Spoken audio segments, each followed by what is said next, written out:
আবার দোমোহানিতে টিম আরও 3টে গোল দিয়েছে। রেফারি আবার খেলা থামিয়ে ভীষণ রেগে গিয়ে চিৎকার করলেন, there are already 10 extra man in this team. দর্শকেরা তাই মনে করেন গুনে দেখার পর 11টা, কিন্তু খেলা শুরু হতেই যেন ঘাসের বুকে লুকিয়ে থাকা কিংবা বাতাসের মধ্যে মিলিয়ে থাকা সব খেলোয়াড় পিলপিল করে নেমে পড়ে মাঠের মধ্যে। রেফারি দোমোহানি টিমকে লাইন আপ করিয়ে সকলের মুখ ভালো করে দেখলেন। শেষ 3টে গোল যারা দিয়েছে তারা কই বা তাদের তা দেখা যাচ্ছে না। একটা কালো ঢ্যাঙা ছেলে, একটা বেটে ফর্সা আর একটা ষাঁড়ের মতো, তারা কই? দোমোহানি ক্যাপ্টেন মিনমিন করে সাফাই গাইলেন।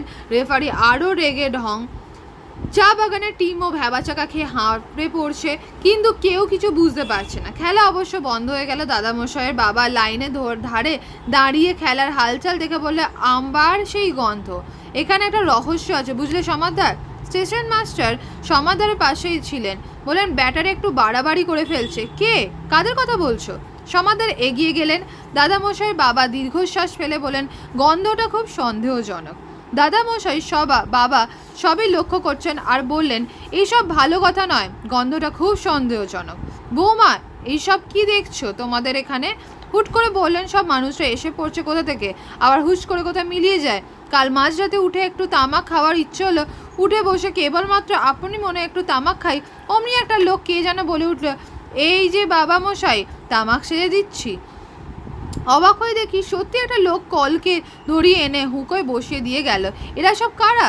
দিদিমা আর কিছু উত্তর দেবে, কি উত্তর দেবেন, চুপ করে থাকেন। দাদামশাই বেশি উচ্চস্বরে করবেন না, বোঝেন সবই।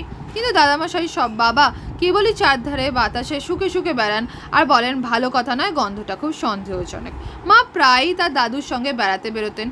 রাস্তায় ঘাটে লোকজনের কারোর সঙ্গে দেখা হলেই তারা সব প্রণাম বা নমস্কার করে সম্মান দিতেন দাদামশাইকে। বাবাকে কুশল করতে প্রশ্ন করতেন, কিন্তু দাদামশাই বাবা বলতেন, রোশো বাপু, আগে তোমাদের ছুঁয়ে দেখি, গায়ের গন্ধ শুকি তারপর কথাবার্তায়। এই বলে তিনি যাদের সঙ্গে দেখা করতেন তাকে গায়ের টিপে দেখতেন, শুকতেন, নিশ্চিত হলে কথাবার্তা বলতেন, তা আর কোনো দোষ থাকতো না। সেই সময় দোমোহানিতে রাস্তাঘাটে বা হাটে বাজারে যেসব মানুষ দেখা যেত তাদের 12 আনাই নাকি সত্যিকারের মানুষ নয়, তা তিনি নিজেই অবশ্যই কেউ মাথা ঘামাতেন না, সকলেই অভ্যেস হয়ে গেছিল। অভ্যেস জিনিসটা ভারী অদ্ভুত। যেমন বড় মামার কথা বলি, দোমোহানিতে আসবার আগে, অনেক আগে থেকেই তার ভারী ভূতের ভয় ছিল। তারও দোষ দেওয়া যায় না, এই বয়সে কারোরই বা ভূতের ভয় থাকে না, কিন্তু বেশি ছিল। সন্ধ্যের পর ঘরে বার হলেই কাউকে নিয়ে যেত। দোমোহানিতে আসার পর থেকেই এই অভ্যেসটা যায়নি। একদিন সন্ধ্যেবেলা বলে, ধর্মদাস মাস্টারমশাই কাছে পড়ছেন একা, বাড়ির সবাই পাড়া বেরিয়ে গেছে। ঠিক সেই সময় তারা বাথরুমে যাওয়ার দরকার হলো। মাস্টারমশাইকে তো আর বলতে পারবেন না, আপনি আমার সঙ্গে দাঁড়ান, তাই বাধ্য হয়ে বাড়ির ভেতর থেকে অন্ধকারের উদ্দেশ্য বলে, এই শুনছিস? অমনি একটা সমবয়সী ছেলে এসে দাঁড়ালো। কি বলছো? আমি একটু বাথরুম যাব, আমার সঙ্গে একটু দাঁড়াবি, চল না রে। সেই শুনে ছেলেটা খুব হেসে লুটোপুটি করছে। দাঁড়াবো কেন? তোমার আবার কিসের ভয়? বড় মামা ধমকে দিয়ে বললেন, ফ্যাচ করিস না তো, দাঁড়াতে বলছি, দাঁড়াবি। ছেলেটা অবশ্য দাঁড়ালো। বড় মামা বাথরুমের কাজ সেরে এসে ছেলেটাকে বললে, কিসের ভয় বললে না তো? বড় মামা গম্ভীর হয়ে বললে, ভূতের। ছেলেটা হাসতে হাসতে বাতাসে মিলে গেল। বড় মামা রেগে গিয়ে বিড়বিড় করে বলতে না, খুব ফাজলামি হয়েছে তোদের না? তা এইরকম সব হতো দোমোহানিতে, কেউ গা করতো না। কেবল দাদামশাই বাবা বাতাস শুকতে শুকতে লোককে গা শুকতেন। একদিন বাজার থেকে ফেরার পথে তার হাতে মাছের ছোট্ট একটা খালুই আর তাতে শিঙি মাছ নিয়ে আসছিল। একটা মাছ রাস্তার পথে খালুই থেকে বেরিয়ে উঠে রাস্তায় পড়ে পালাচ্ছিলেন। দাদামশাইয়ের বাবা সেই মাছ ধরতে হিমশিম খাচ্ছিলেন, ধরলেই কাঁটা দিয়ে যায়।